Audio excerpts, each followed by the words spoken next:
माँ यशोदा के जैसे सुलाते नहीं, अच्युतम केशवम कृष्ण दामोदरम राम नारायणम जानकी वल्लभम राम नारायणम जानकी वल्लभम।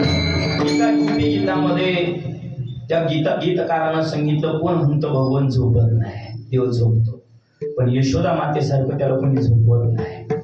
कोण के ते भगवान खाते नाही. बऱ्याच लोकांचं म्हणणं आहे, महाराज देवाला नैवेद्य का दाखवायचा, तो काय खातो का? अरे जसं आपल्याला पोटी तसं त्याला बी.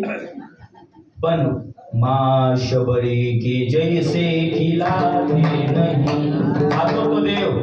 कोण म्हणतं देव नाचत नाही?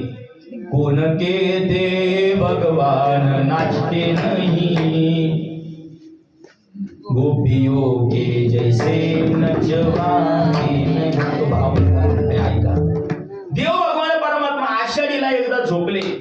तर आषाढीला झोपल्यानंतर ज्या दिवशी भगवान परमात्मा पांडुरंग परमात्मा झोपेतून उठतात, तो दिवस म्हणजे आज कार्तिक वारी एकादशीचा.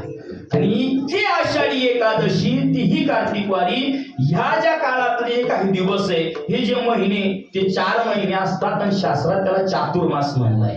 म्हणून सगळे अखिल विश्वातील साधू संत, सगळे महाराज लोक त्या काळात, या 4 महिन्याच्या काळात आमचा देव झोपलेला आहे. मग देवाच्या झोपेमध्ये कुठल्या अर्थानं देवाची निद्रा भंग व्हायला नको.